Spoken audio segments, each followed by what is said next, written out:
Good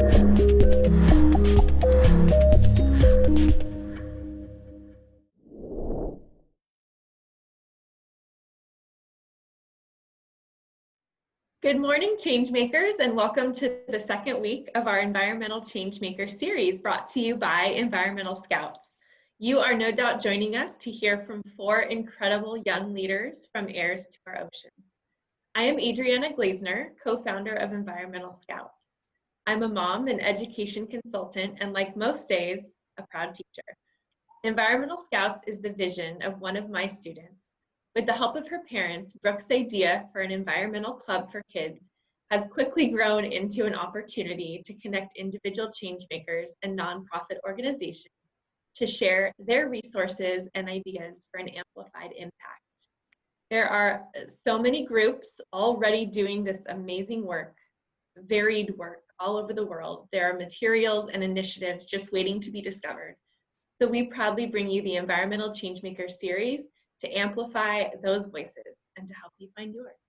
So whether your cause is plastic pollution, climate change, sustainable development, building a sanctuary for whales, dog rescue, or something else that you've yet to find, the earth needs you. Please like this video and subscribe below. You can also follow us on social media. We are on Facebook at Environmental Scouts, and on Instagram at Enviro, that's E-N-V-I-R-O, Enviro Scouts LA. Today we're proud to bring you 4 youth leaders from an amazing organization, Heirs to Our Oceans. They'll tell you more about themselves in just a moment, but this is really the next generation of fearless and compassionate youth leaders that Heirs to Our Oceans supports and trains and empowers. And these are the kids, these are the young adults that are going to ensure a healthy, natural environment for everyone, especially for the youth generation. So today we're so honored. I have 5 really special young people with me today. As always, Brooke, hi, how are you? Dr. Gleasner. Good to see you. Even though I see you every day, you're no less of a special guest to me. Thank you for being here. Are you excited to meet these 4 young, amazing, yes, inspirational leaders? Thank you so much for coming and just welcome. Great. So we have joining us today, we have Dakota. Dakota is from California in the USA, up in the San Francisco Bay Area. Hi, Dakota. Hi. And Dakota is one of the co-founders of Heirs to Our Ocean. I should say founding members of Heirs to Our Ocean. The same goes for Seth. Hi, Seth. Hello, how are you doing? We're doing great. And Seth is also joining us from the San Francisco Bay Area in California, USA. And we have Dominion from Nigeria. Hi, Dominion.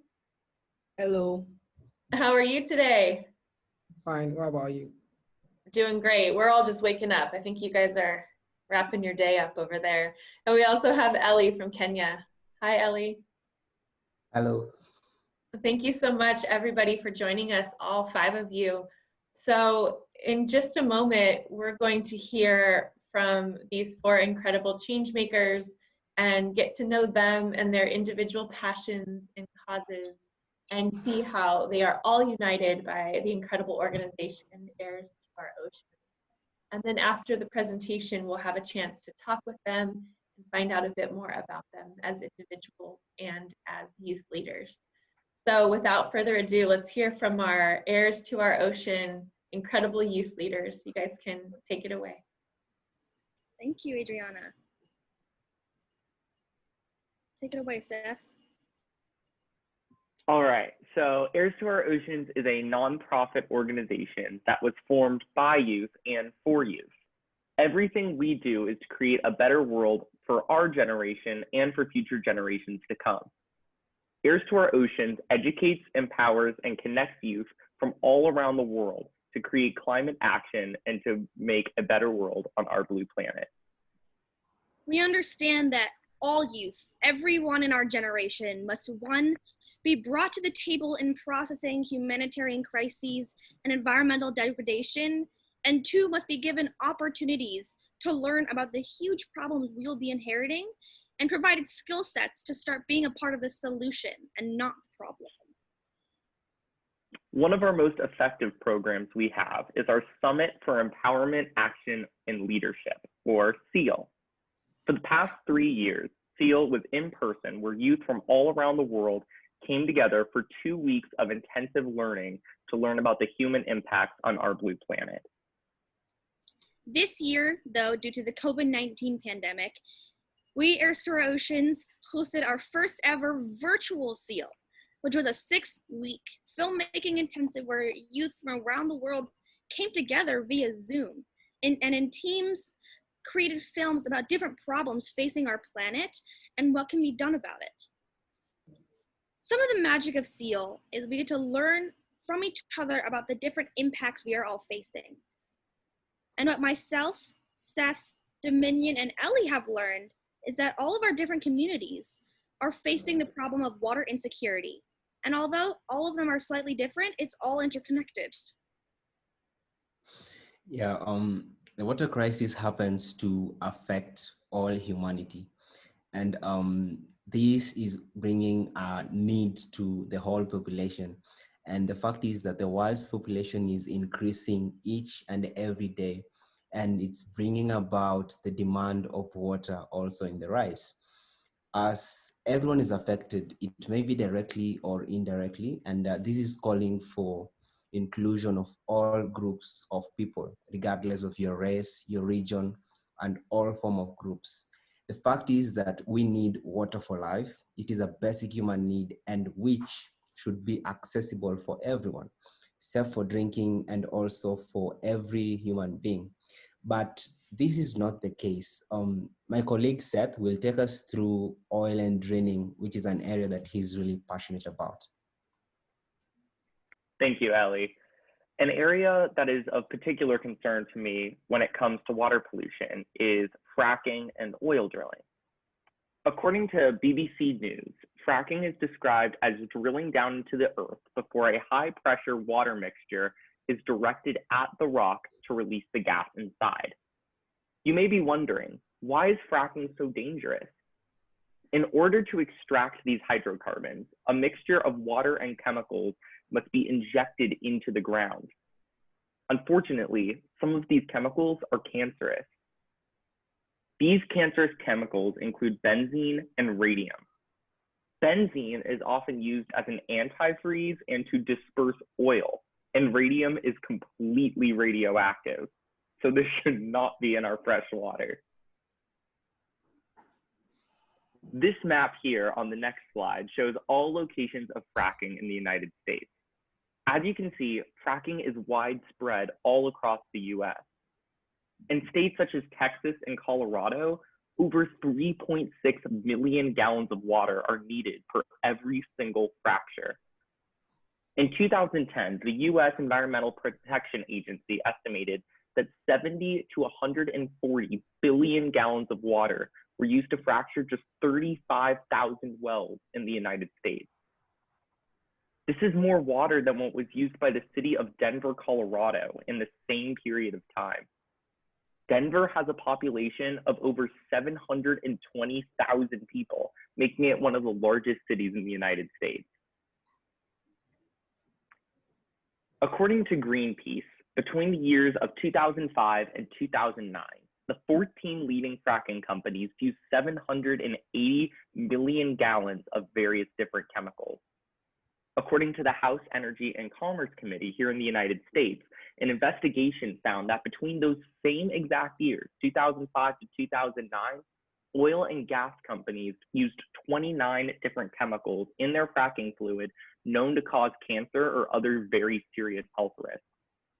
Fracking pollutants are so dangerous that when farmers in West Virginia used that fracked water to further vegetation, it died within days.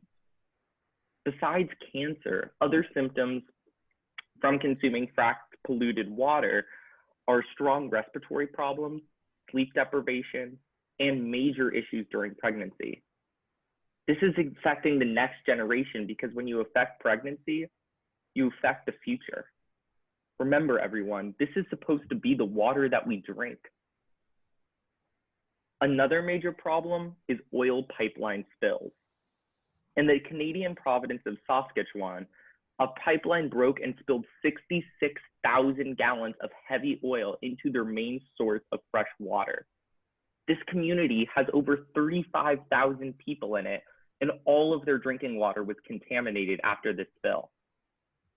A study by the Environmental Protection Agency in 2017 found that there were 6,648 spills in just 4 states from 2007 to 2017. Only 4 out of the 50 United States. And guess what? These spills were only into drinking water sources. We cannot allow our drinking water to be polluted like this. Something I've also researched is the connection between the oil and plastic industry. The oil industry directly benefits from us using single-use plastics. This is because plastic is made up of oil. This leads me to my fellow heir Dominion, who will talk about pollution in Nigerian waterways and why some communities are reliant on the use of single-use plastics. Thank you so much, Seth. So pure water is simply water that is purified from a source and is clean for human consumption. Well, pure water in Nigeria is simply water that has gone through some artificial process and has been certified safe by the National Agency for Food and Drug Administration Control in Nigeria. The NAFDAC, National Agency for Food, Drug and Administration Control in Nigeria, don't take into consideration the harm that pure water causes in our environment. Therefore, they call it safe for human consumption. In the next slide, is why Nigerians drink pure water. So it's simple. Nigeria is blessed with a lot of water for humans, but due to so many factors, they are not able to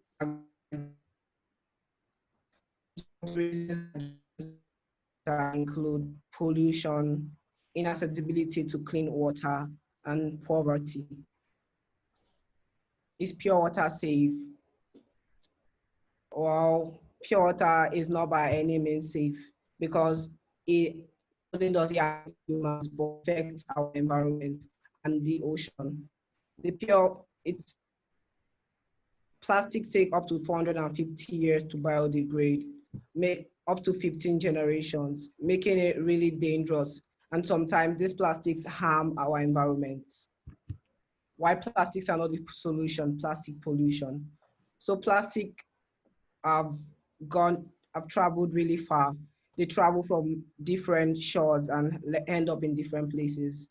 Using plastics harms not only humans, but the sea turtles, because sea turtles consider jellyfishes as their food. Sometimes sea turtles might mistaken a nylon bag as a jellyfish. So on to the next slide. Take action, save your future. Well, when I say take action, save your future, I mean everybody can begin to take action from now, because the change starts from you. You can start by publicizing it, making everybody know by using your social media and different ways. We can all end pollution by ending it. You can refuse your nylon bags and different things.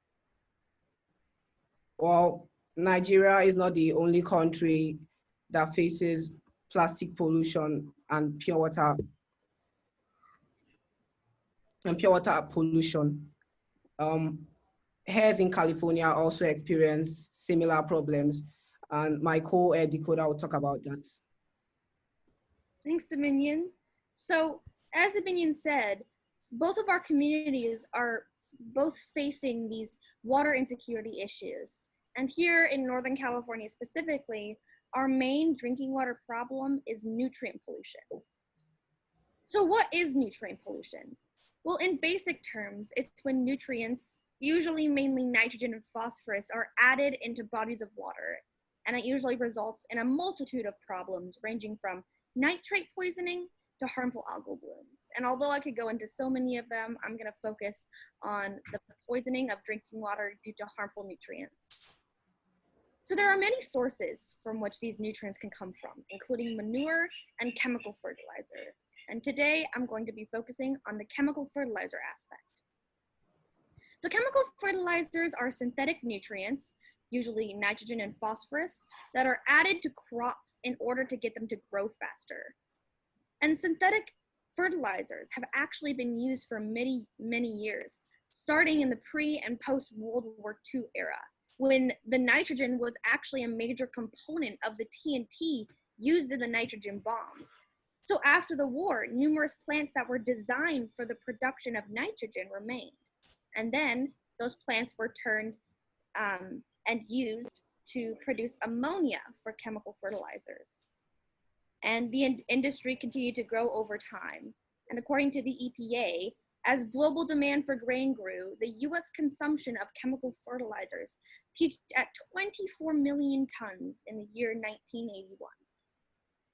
And now, chemical fertilizers are overused abundantly in agriculture, golf courses, and also in our personal homes, for our lawns and our gardens. And the problem is, when these chemical fertilizers are overused, the nutrients often run either into bodies of water or seep through the soil into groundwater, resulting in nitrate contamination. This is a problem because groundwater is a huge source for drinking water in the United States. In fact, 1/3 of the whole population of the United States relies on groundwater for drinking water. And according to UC Davis's 2016 California Nitrogen Assessment that looked at a 7-year period, each year, 419,000 tons of nitrogen leach into groundwater. And also according to UC Davis, nitrate is California's most widespread groundwater contaminant. So when a human consumes too many nitrates, it usually results in nitrate poisoning. And nitrate poisoning has many horrific effects, including something called blue baby syndrome. Blue baby syndrome is a blood disorder in which an abnormal amount of methemoglobin, which is a type of hemoglobin, is produced. Hemoglobin is the protein in red blood cells that carries and distributes oxygen to the body. So with blood baby syndrome, the hemoglobin can carry the oxygen, but it's not able to release it effectively to body tissue. So it's basically starving the body of oxygen. Other horrific effects of nitrate contamination include an increased chance of cancer, decreased blood pressure, increased heart rate, nausea, abdominal cramps, headaches, disruption of thyroid function, and birth defects. That's horrible and awful. And unfortunately, many towns, mostly agricultural towns, are struggling with not having clean water due to nitrate poisoning. One of these towns being Pescadero, which is a town on the Northern California coast, and many of my very close friends live there, including my dear friend and heir, Shay.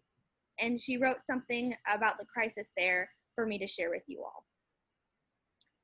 The town in which I live, Pescadero, California, is a tiny area on the California coast. We have been an agricultural town for many years, but lately the agricultural practices have been improving in their sustainability, but for many years, chemical fertilizers were common on local farms. Nitrates from these practices gradually accumulated in local groundwater, and as a result, there is currently a serious issue with access to potable water in Pescadero. Many local ranches have unclean water pipes, and my high school has had no clean tap water for years. The fertilizer runoff issue is not an abstract speculation, but a reality of life to residents of the town I grew up in. Like Shay said, the crisis of unpotable water is the reality for many homes across this planet. And you've heard the different communities facing unclean water due to pipes and oil spilling. You've heard from Dominion the problem of unclean water, making them rely on plastic sachets. We can no longer afford to overlook this major threat that is affecting people globally. Now, coming into the humanitarian crisis, my name is Ellie once again, and I am from Nairobi. So early 2019, my country towards the northern side region of Turkana, we were hit by a major famine and from food and water shortage. So this caused a lot of scarcity of water, leading to starvation of many animals and cattle from that region, also affecting the people living in that area. And from these photos that we can see in this slide, we can see two children who are trying to fetch groundwater from the sand. In the other picture, we can see families lining up with jerry cans of water to a water point, of which we can assume the water is dripping drop by drop. You can see that line. This is just but a representation of children living in areas that are cut off from safe water. More and more countries currently are experiencing the water stress, and the increasing patterns in drought and desertification is worsening these trends. Billions of people out there, mostly in rural areas, they still lack this basic human need. Which one? Water. And even now, with the COVID-19 pandemic, we have been demonstrated that water is critical for sanitation. And hand washing is one of the acts that we are being encouraged to prevent the spread of the virus. It is a fact the world is changing, and it is changing really fast. As we move to the next slide, we're just going to see a group of young people. And this is showing us that by supporting young people to actively shape the world that we want to live in, we happen to be in a generation, and we are preparing a generation that is going to thrive in a world of change. What do I mean by this? I mean, we are the generation that is going to tackle the problems facing the world of today. And it is a critical fact that the youth are a part of the society, a very important fact. And we young people, we are the ones who are going to inherit that world that we are currently building right now.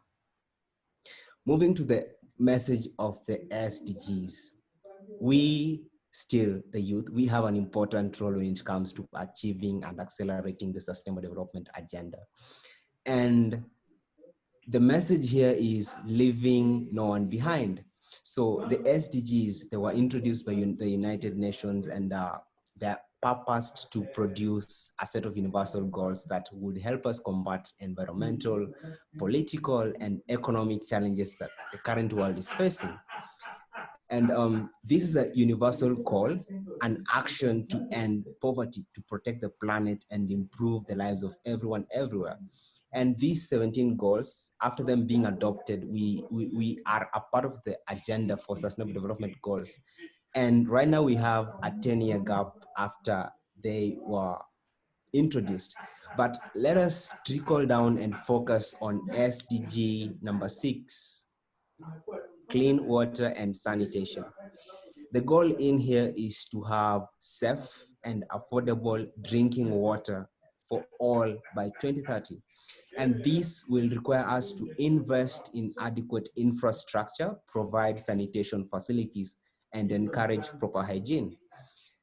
We also have to keep moving towards protecting and restoring water-related ecosystems, which are also very, very important.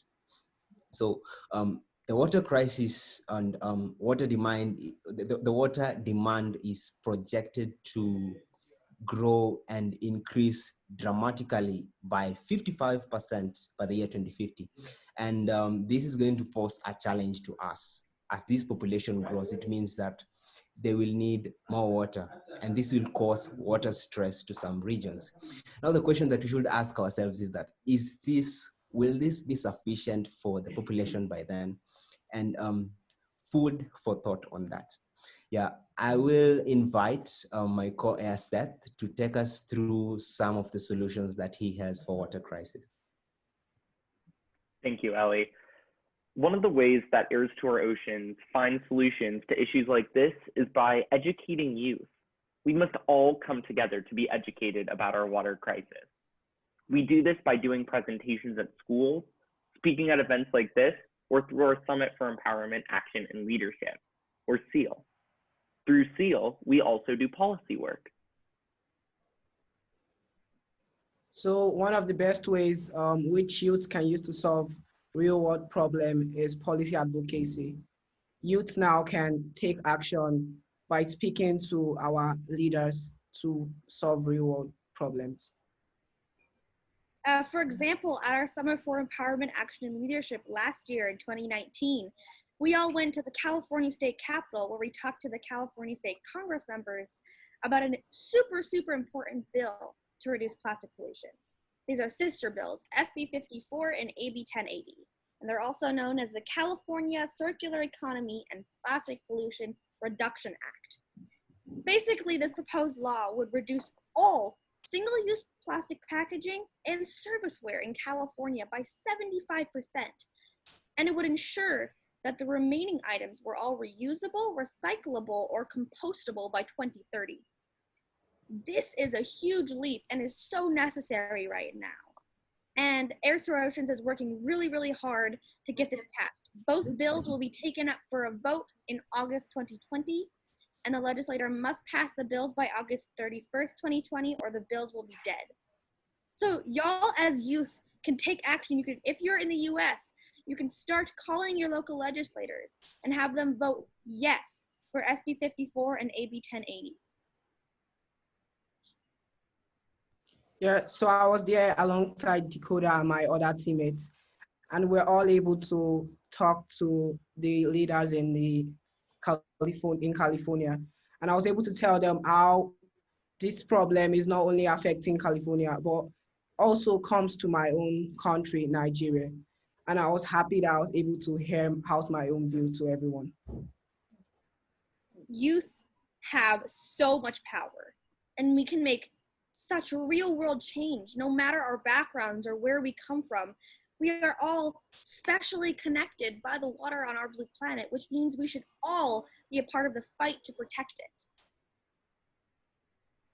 The four of us, Dakota, Seth, Dominion, and I, the oceans, the lungs of the earth do connect us. It doesn't divide us. We, the youth, we have the vibrancy and we are the most powerful in protecting the waters that our blue planet together. Thank you all so much for listening and being a part of this.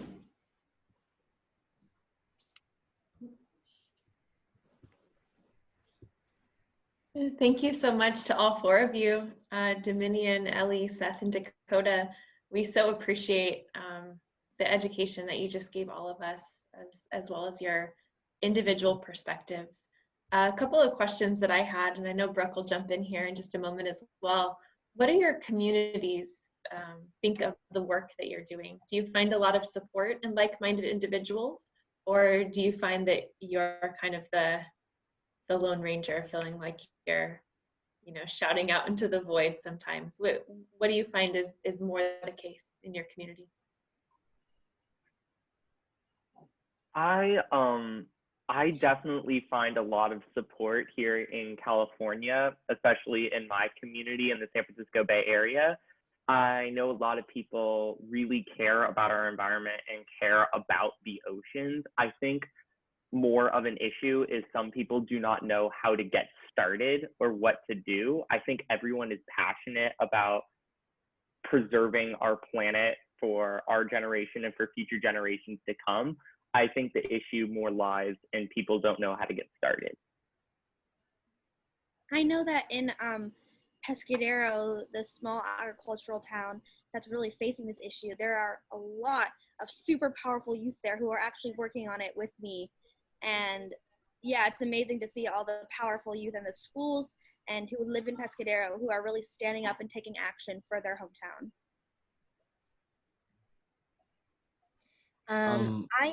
I after at school there was we used to have a Halloween haunt, like a Halloween party outside on the playground, and we had this kind of like a streamer in a can called silly strings, about this big, and there wasn't very much inside that little can that you could spray. and it was plastic.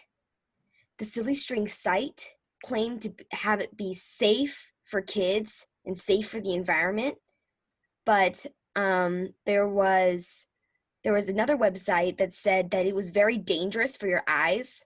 It can cause eye injury. So we ended up trying to ban silly string from the school, and we did end up succeeding, but I got bullied for it. That's an example of, I think you probably felt very alone in that, Brooke. Yeah, it was kind of rough. Not so great, yeah. Ellie, you were gonna add to the conversation as well. From my side, we have leveraged on networks of youth, and we believe in the aspect of like togetherness. It kind of like gives, I mean, like once I see an example of Dakota, Seth, Dominion, young people like me doing something, I am pushed to collaborate, and it just inspires me. So I really appreciate the aspect of collaboration, and yeah, it has been impactful with a lot of young people around here, driving policies and just making change. Yeah. Yeah, so I'll also add to that. So in Nigeria, we cannot get support, but like nobody wants pure water, nobody wants plastics. But people don't know what to do. Like as Seth said, people don't really know how they can really help, and that's why most times we just call on the governments because they barely have any other choice than to drink from these plastics.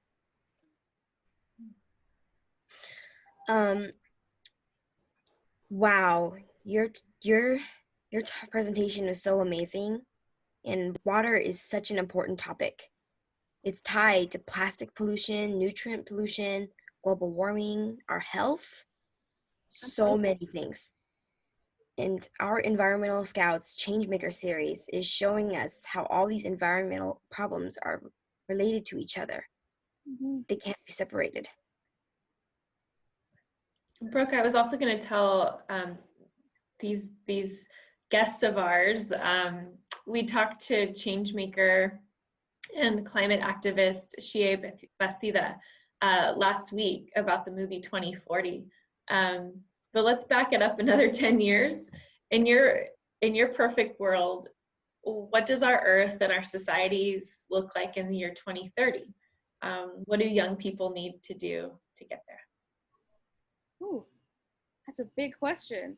It's so big. And Yeah. in 2030, Brooke will be about Ellie's age, and Ellie will still be many years away from my age. So what does it look like in your perfect world in 10 years? And what's one thing we can do to make it happen? I definitely feel in my perfect world, I see education being reformed in schools so that kids are really learning about these issues and learning about the problems they're going to be inheriting, and being able to go out and hands-on learning and learning about their environment and gaining a passion for the planet so that they want to protect it when they're older.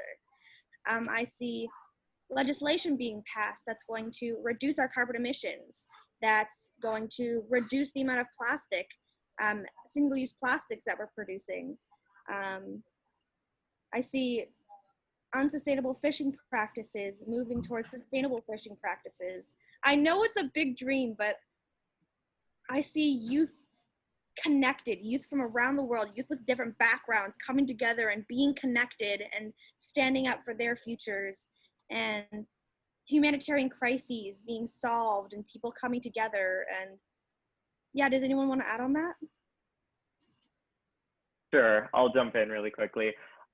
Exactly what you said, Dakota. I want education and for youth to be empowered all around the world and to come together to help save our blue planet.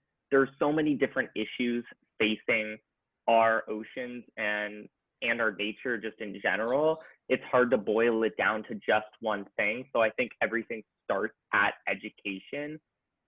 But I also would love to see heavier reliance on wind and solar power and to get away from oil drilling. I want to see fracking gradually go away and less plastic pollution in our atmosphere. Wow, you all had amazing points, and actually, I agree with Dakota. That's a big question. Just to add on what Dakota and Seth have been speaking about, from my side, I definitely agree that education is critical. And one thing I usually believe is that once young people are informed and empowered, they are in a space to take action. Yes, so more education and them to be allowed and given the space to get outside the classroom and take part in solving real life problems. Yeah, I see a world where young people will be um, engaged in taking care of the waterways and the blue planet as well.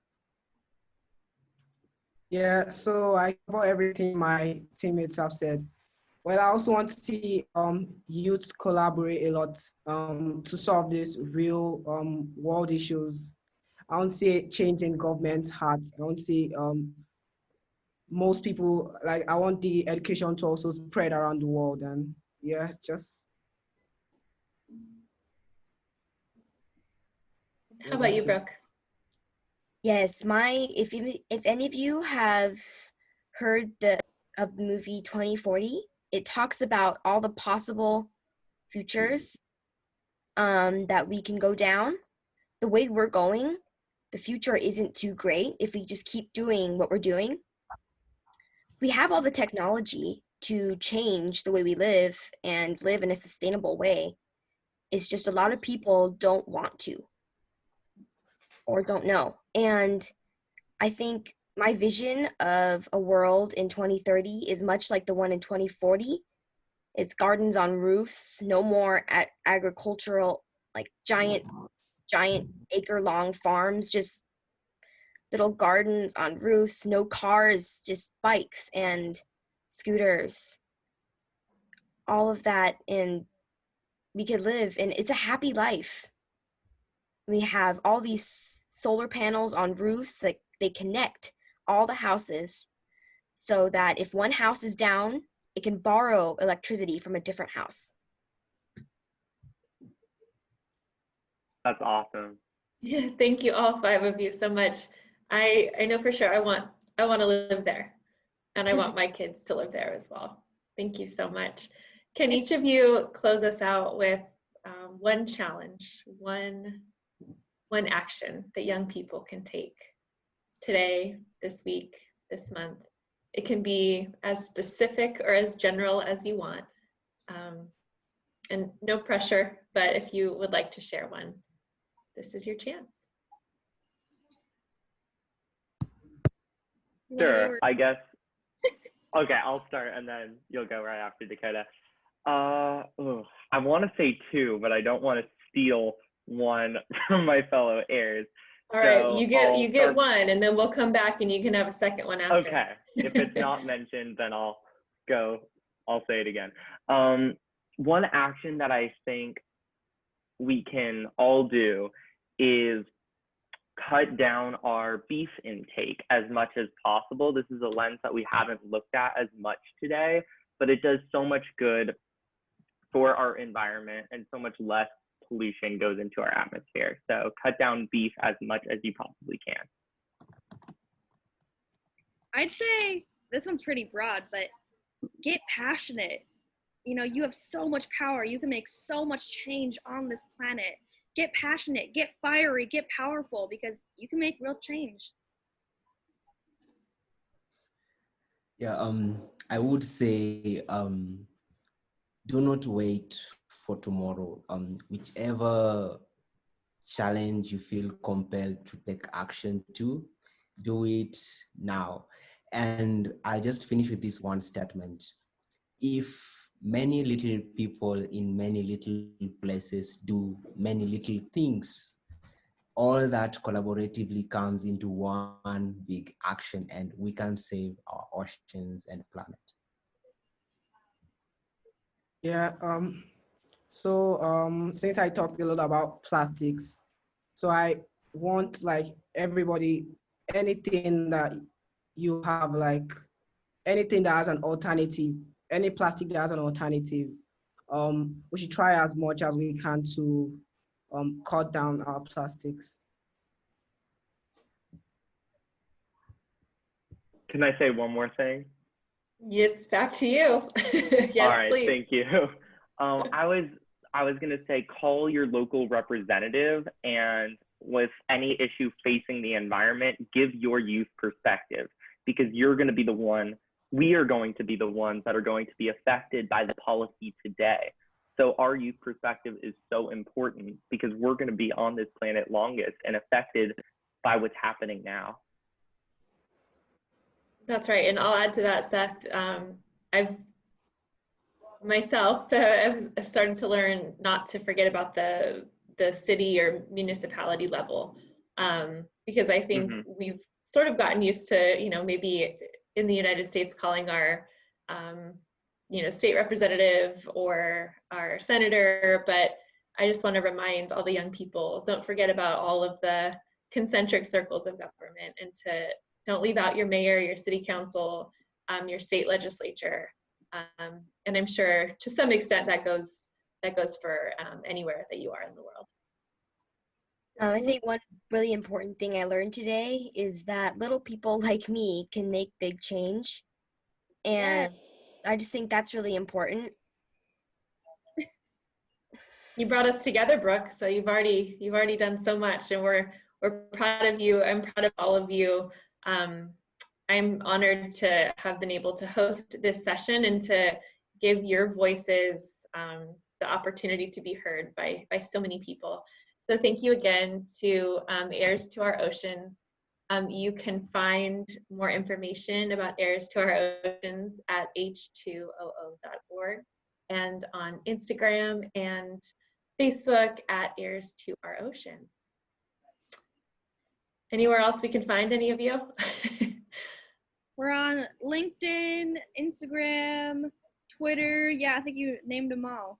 All right, everybody. We're so thankful that you were here. Changemakers, please tune in tomorrow when we again talk to Allison from Five Gyres about plastic pollution in our ocean. And we'll see her at 10 o'clock Pacific time tomorrow as our series continues. Bye, everybody. Thank you so much. Thank Thank you all so much for joining.